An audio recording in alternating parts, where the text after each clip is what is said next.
every November I have these two conferences and I know I'm going to be spending more money around that time. He doesn't have to think about that at all. And if we had a joint account, we would always have to talk about that. And because we don't, it's not a thing that we need to discuss. He just knows that I go on these conferences. Welcome to the Personal Finance for PhDs podcast, a higher education in personal finance. I'm your host, Dr. Roley-Roberts. This is Season 7, Episode 3, and today my guest is Dr. Michelle Roley-Roberts, an assistant professor at Creighton University. Michelle and I discuss our methods for handling finances in our marriages. My husband and I keep fully joint finances, and Michelle and her husband keep fully separate finances. We detail our respective systems, list the advantages of each approach, consider how the legal realities line up with our preferred conceptions, and consider whether we'd ever change our methods. We touch on IRS filing statuses, student loan debt, income shifts, living apart, and the addition of children. Without further ado, here's my discussion with Dr. Michelle Roley-Roberts. I have joining me on the podcast today, Dr. Michelle Roley-Roberts, and we're doing a little bit of a different format today than my typical podcast interviews. Michelle and I are actually going to have a discussion today. The topic of our discussion is how to handle money in a relationship. And I was looking for someone to discuss this topic with me because my husband and I have our finances completely joint. And I know that that is not necessarily as common as a model as it used to be. And so I wanted to have someone on who would tell me about a different model. So Michelle volunteered. She and her husband have separate finances. So we have those two perspectives represented today. And there's a third model that won't be represented, which is the yours, mine, and ours model, which is sort of in between these two. So I hope that you'll get something from this that'll be interesting to you. If you are in a relationship, if you handle money together as a couple, hopefully you'll find some common ground with one or the other of us, or maybe you'll disagree with both of us and say, wow, I want to handle things completely differently than these two. But yeah, that's the topic for today. So Michelle, thank you so much for joining me and having this discussion. Yeah, thanks for having me. I'm looking forward to talking about this.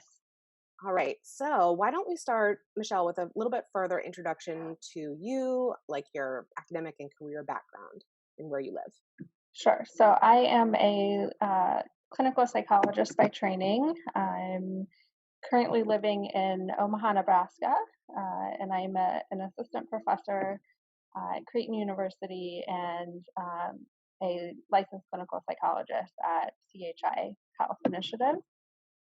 I have a PhD from the University of Toledo in Ohio, and my husband and I have been moving all across the country, met in undergrad, and have been together ever since then. So he's been really following me around through all of my steps to get to where I am now. And I think that really factors into how money has been handled in our relationship because he is not a PhD. So while I've been accruing debt and lots of things, that's not been true for him. We started out as, dating and as roommates before we were ever married. And so the roommate piece has always been a factor in how we've handled money. And I think as we married, that never changed because we had already found a system that worked for us. Gotcha. Yeah. Can you put some dates on this maybe? I'll share some dates of my own as well. So like, when did you meet? When did you move or change things in your relationship? Going from dating to living together to marry, those kinds of things. Yeah. So we met in 2004 and we have been, we did not get married until 2016. So I graduated in May of 2008 from undergrad, moved from Ohio to North Carolina and lived for a year on my own while he was finishing up his degree. And then he moved to North Carolina with me. So I was a postbac at Duke for 3 years. That sort of started our trajectory on roommates. And then he followed me from Duke to Toledo for my PhD. And we lived in Toledo for 4 years. And then a requirement for clinical psychologists is that we do a year-long APA accredited internship somewhere in the country. And so I happened to match at the University of Arkansas for Medical Sciences. So we moved from Toledo, Ohio to Little Rock, Arkansas in 2015. And then we got married in the middle of my internship year in 2016. And then from there, we moved from Arkansas back to Ohio for postdoc, where I was a postdoc for 3 years at Ohio State. And then from Columbus, Ohio to Omaha, Nebraska, and have only lived in Omaha for about 2 months. Yeah, thank you for sharing that. That is a lot of moving, but not too unusual, right, in the PhD world. So yeah, I'll share kind of the counterpoint. There's actually some points of overlap in our story, which is really interesting. So my husband and I, before we were married, Kyle, we graduated from college in 2007. We started dating in 2006, and we lived in different cities for a year. He started at Duke, and I did a postbac at the NIH. And then in 2008, in the fall, I moved and started my PhD at Duke.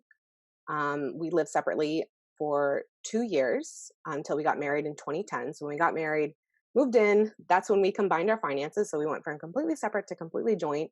Well, there was a little bit of a transition, but aspiring to be joint when we got married. That was in 2010, and it's been that way since. So we did have a small period of living apart for a few months when I did a fellowship after I finished my PhD, but we both defended in the summer of 2014.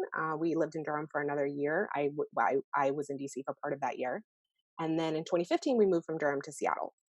So that's kind of our story. And for the listeners, we're recording this in September 2019. So that's the perspective there. So we've already heard a little bit about the history of like how the handling of the finances for both of us has changed over the course of our relationships. Is there anything else you want to add to that as to maybe like philosophically, like why you've chosen to maintain, the system that you had been using all along, whereas of course as I just said, we changed at some point? Yeah. So for me personally, my debt that I was accruing was my debt for my education and my career advancement. It wasn't necessarily my husband's. And yes, I know legally it's his debt now because we're married. By not having our finances joint, it makes me feel like it's still my debt and I'm still working to pay off my debt. And it actually helped me a lot. So on fellowship, I got an NIH loan repayment grant. And I was able to do that pretty easily because I had not consolidated my loans, and we had not, his undergrad loans weren't part of mine, and we didn't have to deal with any of that. And I was told by my like NIH loan repayment that our finances were much more straightforward, and it was easier for them to give me money because they didn't have any headache with it. So it was helpful in that regard. That's Not good that to know. thinking about that when we decided not to join accounts, but Yeah, sometimes there are unexpected benefits that come up along the way. So I'm curious, do you guys file taxes married filing jointly or married filing separately? jointly. Okay. Because Even though that sometimes affects like this loan repayment, like loan forgiveness stuff, depending on like what program you're in. Did you want to add to that? it's definitely like we had talked about how we were going to do that, and I think because economically we would benefit more from filing jointly as opposed to filing separately, and so that was pretty much the decision. It was more of an economic decision as opposed to a philosophical one, I guess. Yeah, there's this really like strange thing, I guess, in the tax code that it does matter a lot whether you're married or not, right? That's the sort of defining line, is like legal marriage, depending on how you file. And then there's a real disadvantage to marrying filing separately. I mean, there are some conditions under which some people choose to do that, but it's not at all the same to do married filing separately as it is when you're not married. Like those are two vastly different treatments under the tax code. So I find that to be very I mean, I'm sure there's reasons for it, but I find it to be kind of Mhm. puzzling. So there's sort of very, very special circumstances where it makes sense to do married filing separately, but they're kind of rare actually, and actually often involve large student loan debts. That's one Yeah. reason that people do file separately. Okay, so I would say for my counterpart on that, the philosophy or the reasoning behind us joining our finances when we got married was around our um, understanding of marriage or our idea of what marriage should be. And so there are certain attributes of a married couple that we believe in. And one of those is joining finances. That's not to say that everyone has to do it the same way we do, but that's how we view our marriage. And so it was important for us to go from not having anything in common before we were married to after we were married, deciding that everything would be in common. So let's get into talking about kind of what are the advantages of the joint finances model and the separate finances model. And please go first. Okay. So advantages that I see are control, control of your own money and your own how you spend it. Like I don't have to ask my husband and he doesn't have to ask me to spend money because we both know what's in our respective accounts and we are decent money managers and so we're not necessarily consulting each other about money all the time. And in fact, it's very rare for us to have a discussion about money, or I don't think we've ever fought about money because we've never needed to. So I would consider that a definitely a pro because finances are a common theme for stress and tension in marriage, and by us having separate accounts, I'm never needing to have that discussion with him because the bills that I pay are paid and it's on my own volition and what he's paying is on his and I never have to track that. So I have a kind of a follow-up question about that, which is, so at some points you do have to make decisions around money, Hmm. like where to live, for example. So do you just each sort of assess your own budgets and so forth and say, okay, this is how much I can spend on the next place that we live, and you both just kind of agree on a number? Is that right? Yes, yeah. In general, we know like so we have even though our finances are separate, we have shared goals for our life. So our goal right now is to live like a postdoc, even though I've started my career and with the goal of paying off my student loans and our credit card debt so that we can then save for a house and just have a better life down the line. And so we both share that vision, but how we go about getting to that vision is a little bit different because our accounts are separate. Yeah, I'm really glad that you clarify that. That the vision is united, and the as you were just saying, I thought you put that very well. The methods by which you each get there financially could be separate, but you've agreed on kind of where you're headed. And so you do aspire to own a house together, it sounds like. I think so. That's a goal one day. Okay, gotcha. Any other advantages? I mean, that's a big one. I mean that for me is the biggest one, and just a sense for my just having my own autonomy within my relationship. I think that's an important value for me as a person, and so that's I get to have that, and my husband supports that because we have a very like our philosophy on marriage is very much partner focused and that we're in it together and that neither one of us are the owner of the other. We don't have that kind of philosophy, and I think that reflects true in our finances, and I find that as an advantage. Yeah, definitely. I thought of a couple advantages to the joint system. So one is complete simplicity. We have one checking account, both of our names are on it. We have a set of savings accounts that both of our names are on. As I said, the credit card's a little bit more complicated. Some of those we have both of our names on. There's one or two on each of our sides that we only have one, mostly because the other one might sign up later to get the perks as well. So yeah, to me, the simplicity is there. Now, I'm not sure how you handle this part, but I know that for some people who, for instance, have the yours, mine, and ours model, they end up having a joint checking account, separate checking accounts, joint savings, separate savings, maybe joint credit cards, maybe separate credit cards, and also there's a lot of transferring going on. So I don't know, like when you pay your bills, for example, do you one is responsible? Like how do you handle, I guess, the transferring that might need to go on, or do you avoid that? Yeah, so for bills, in fact, up until this move, had handled all of the bill paying. And so I would pay the bills every month and then we would split finances. So he would literally write me a check, and then I would deposit that into my account and make sure all the bills got paid. This move, because of all the stress and things in my own world that were happening around this move, he actually took some ownership on setting up some of our bills for this new move. And so now he's responsible for some bills that I would have previously been paying. And that seems to be working out okay.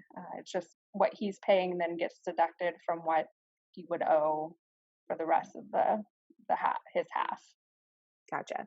Yeah. So there still is some, when you live together and you have shared expenses, you still have to do some of this transferring or somehow decide how to split it up. So one advantage of joint finances is the simplicity. Oh, and when we get paid, like all of our money goes into that checking account.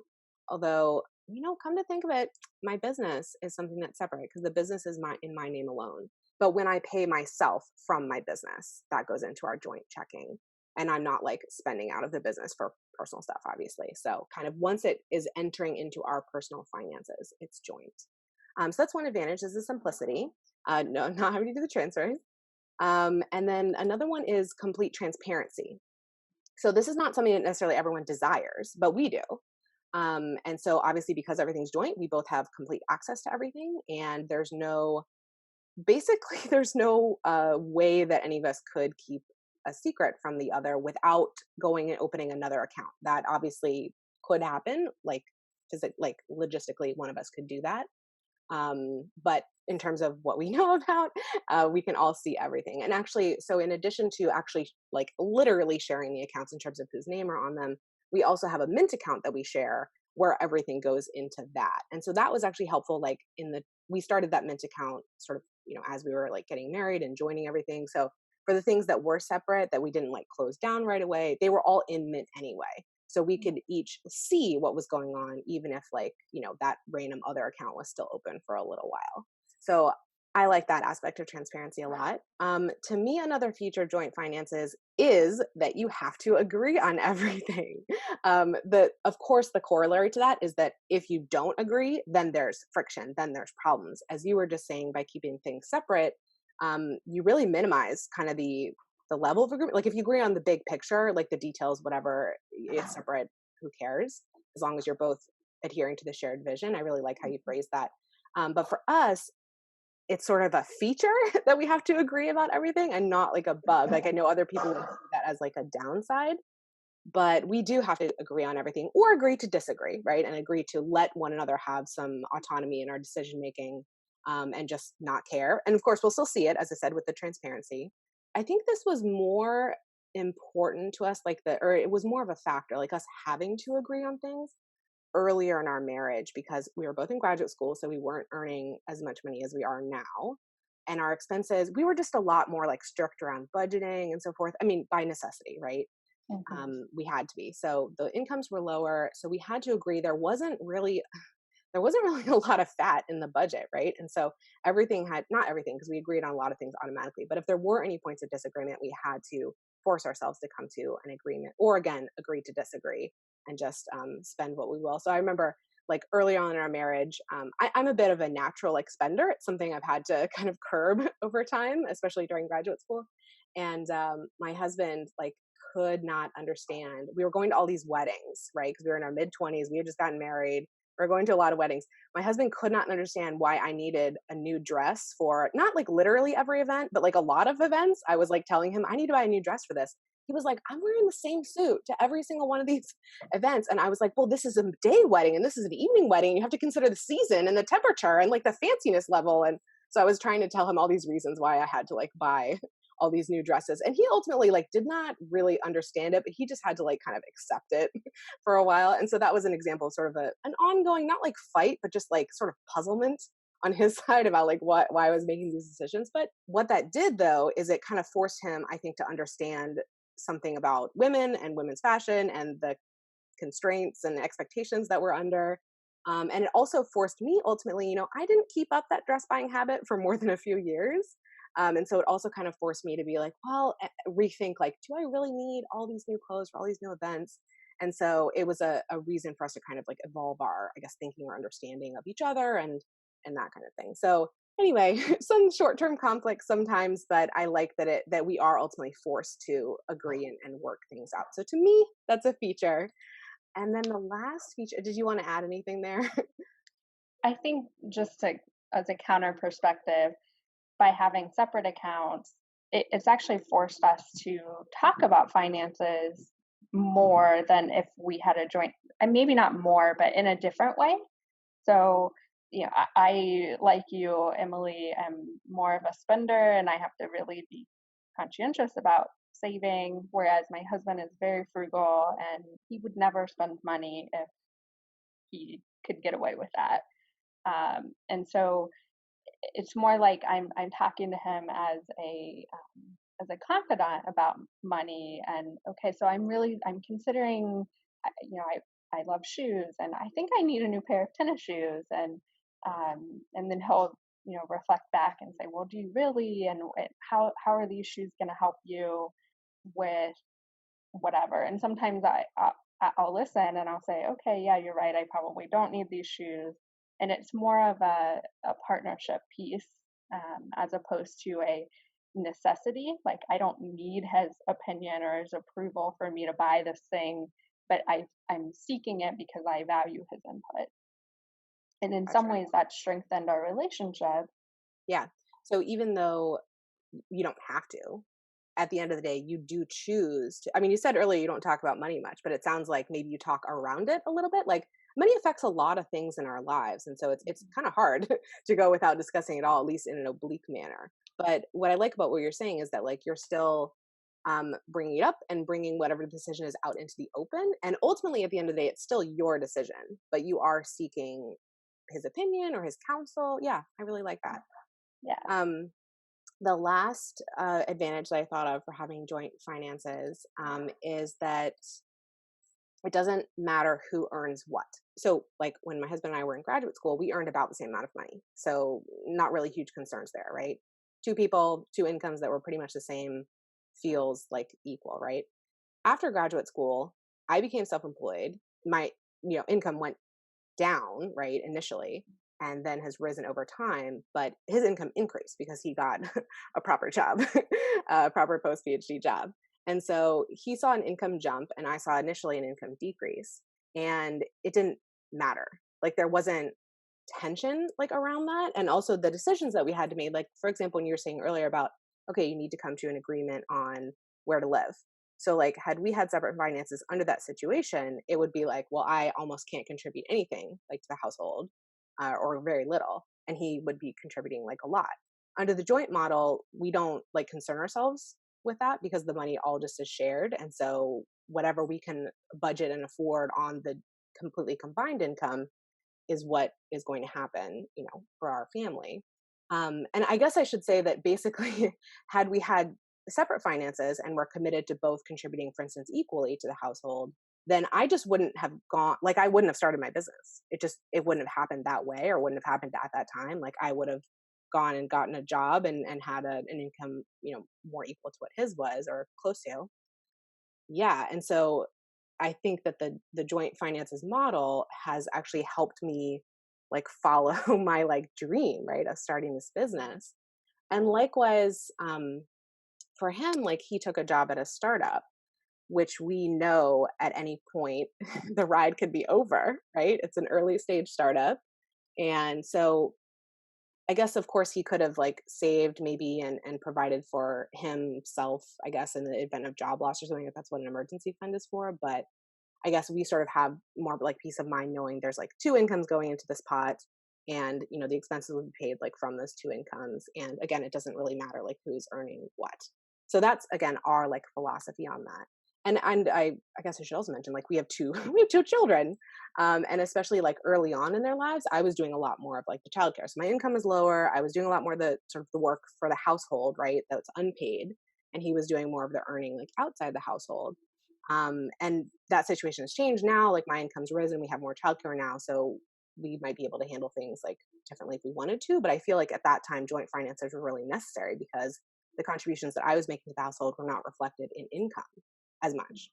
So yeah, I guess it depends also on like sort of life stage and if both people are working or what the decisions are around that. But I feel like extreme advantages to the joint finances model in certain configurations of income disparities, right? Yeah, and I think it might be helpful to know. So with every transition in our and move, we've always moved for my career. And so the move, I was able to start working and earning right away. My husband has followed me. So every move he's had to find a job. And so there's been periods of time at every step where he's been unemployed, and then and was living on savings until he found a job. And that is currently true for us as we just moved 2 months ago. So he's looking and does not have a job. And so knowing that, he's built up savings and also the piece of this transition has been around, okay, now my income is a lot higher than what his will be when he gets a job. And so then how do we balance bills? Yes, jointly we have more money, but what he can contribute is less than what I could contribute. And so we've talked about paying a percentage of whatever our bills are. So if we're going for right now, our finances are exactly the same as they were on postdoc. And so it's easy to do what we were doing previously. But as we transition in the next few years to away from like basically growing and towards a home ownership, we might be able to afford a house that he wouldn't be able to afford on his income alone. And so then that'll be a discussion of like how we're going to handle that. Emily here for a brief interlude. I bet you and your peers are hungry for financial information right now, especially if it's tailored for your unique PhD experience. I offer seminars, webinars, and workshops on personal finance for early career PhDs that can be billed as professional development or personal wellness programming. My events cover a wide range of personal finance topics, or take a deep dive into the financial topics that matter most to PhDs, like taxes, investing, career transitions, and frugality. If you're interested in having me speak to your group, or recommending me to a potential host, you can find more information and ways to contact me at pfforphds.com/speaking. We can absolutely find a way to get this great content to you and your peers, even while social distancing. Now back to our interview. So that was kind of the end of my list of advantages that I see in joint finances.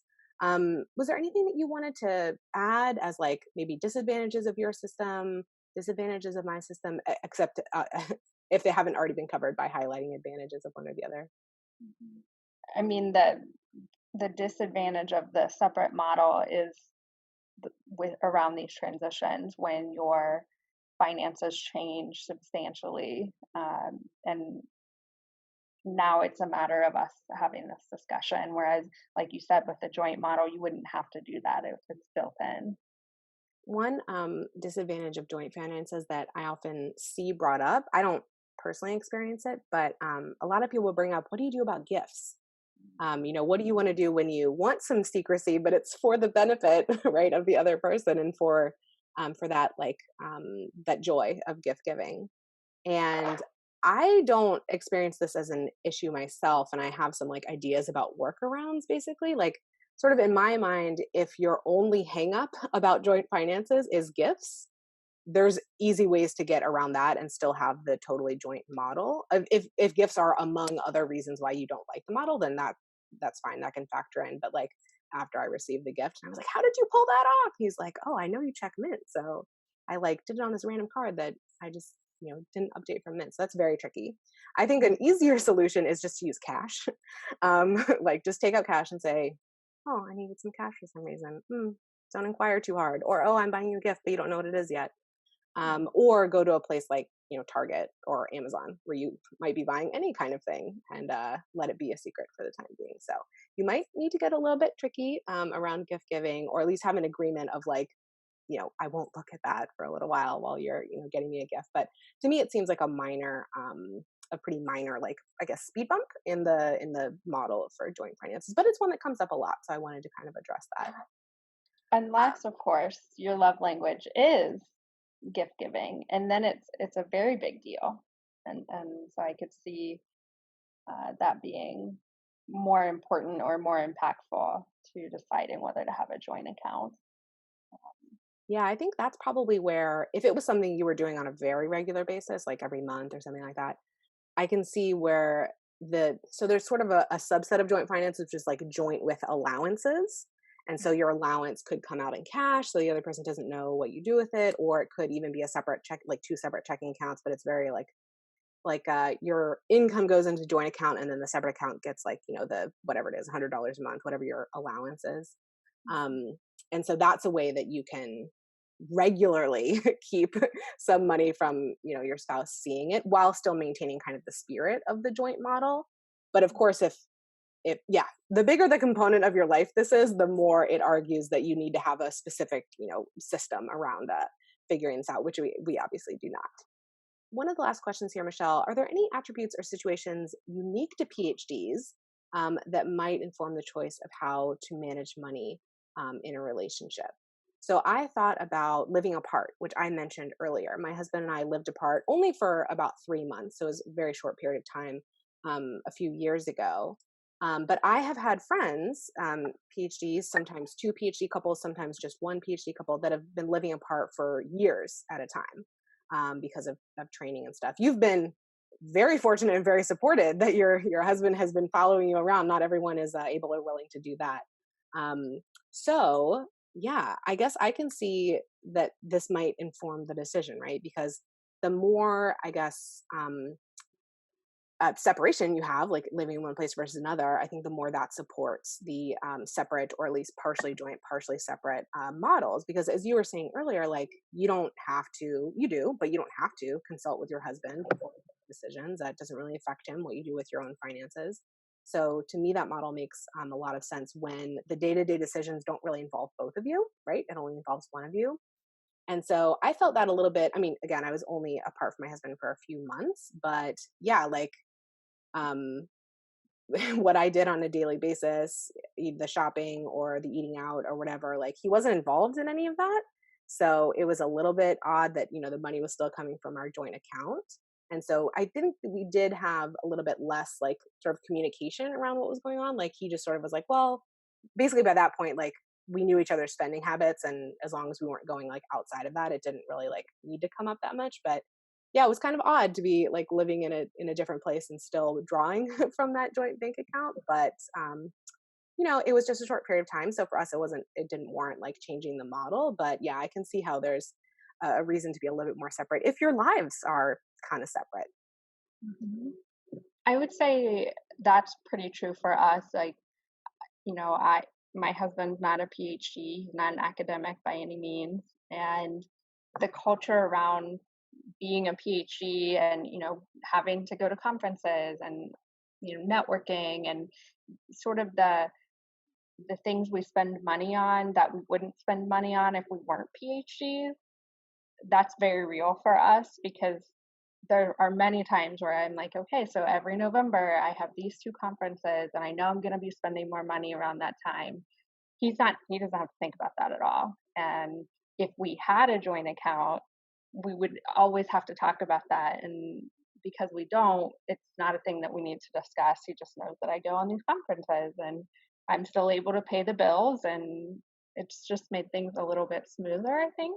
And, he hasn't needed to learn the culture of being a PhD because we have these separate accounts around money. Yeah, that's a really good point, that like, especially PhD training, and even I guess could be as a professor to some degree as well, there are certain demands that are made of your personal finances that would not be made if you were not a trainee or an academic. And that's super unfortunate, but the reality. And so, yeah, if you, like you said, he doesn't need to be, fully indoctrinated the way that we are into, how academia affects your personal finances. He can, because you have things separate. Yeah, that makes sense. I didn't think about that, that like we do have to pay for more things like out of pocket than maybe somebody else would in another kind of career. Wow. Some Conferences, memberships for different, societies and things like that.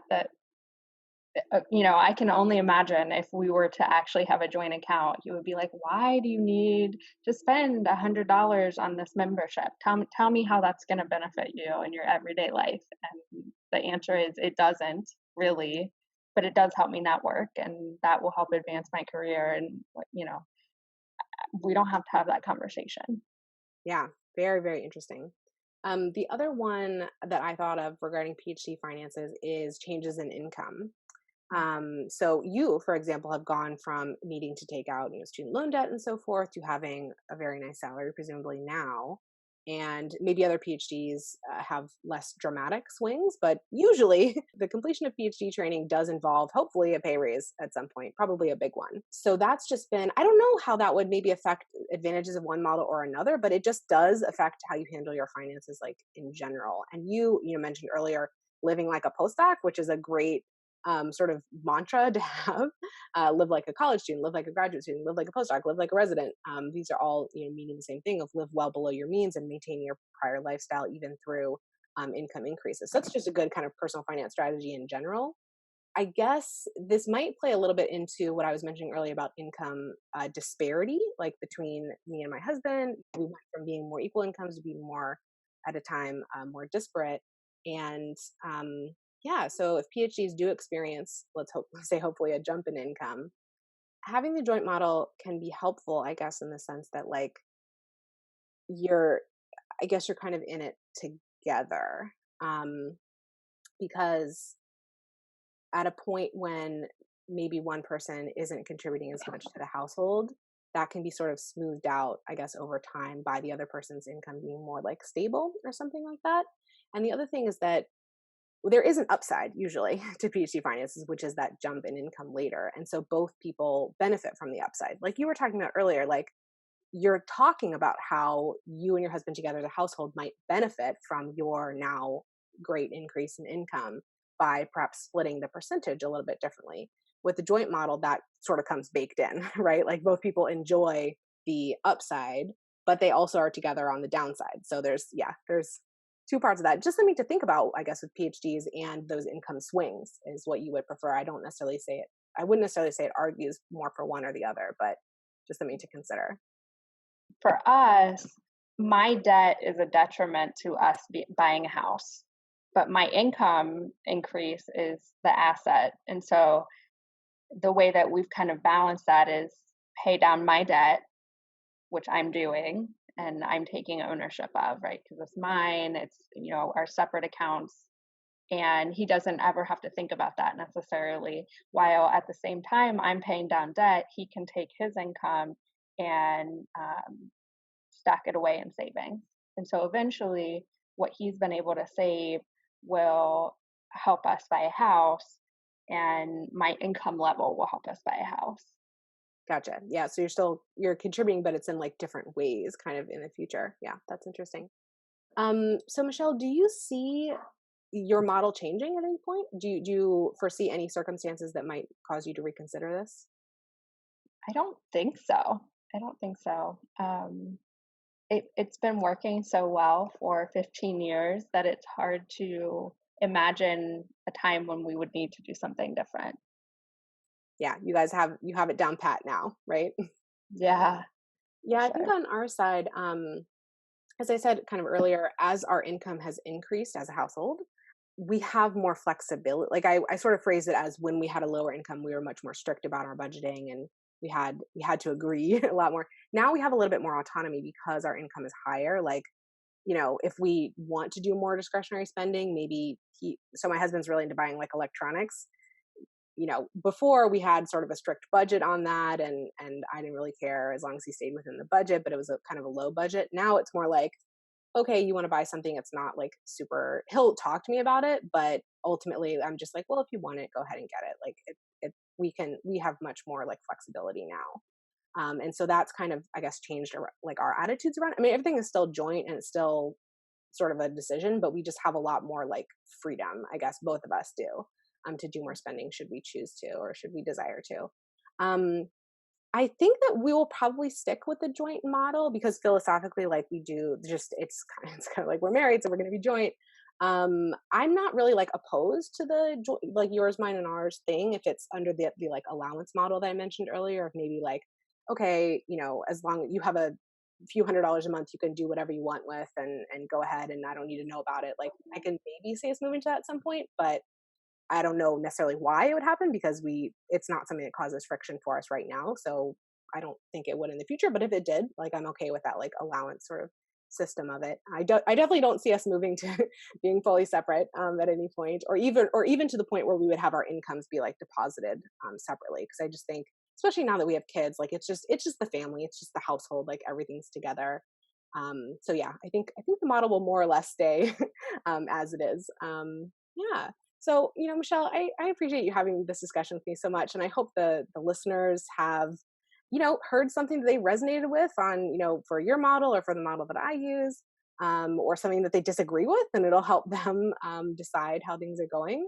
It seems like things are really working well for you. So I'm super happy about that. And obviously I feel that way about how things are going for us too. So it just shows that, people are different, relationships are different, and how you handle your finances, it might look different. Like we start off saying, okay, you do separate and I do joint. This is like, these are extremes on a spectrum, but really we can see that in both cases, the relationship has a shared vision of where we're going in the future and agrees to a great deal, whether talked about or not, generally is in agreement with how things need to go. And yeah, the mechanics of it look a little bit different, but there's a lot of commonality here as well. So I was really happy to hear that. Any concluding thoughts from you? I would agree. I think both models can be effective, and I think it ultimately will come down to what you value in your relationship, and as a person, that's what's going to drive your decision making about what model you choose. Yep, definitely. So thank you so much, Michelle. You're welcome. Thank you.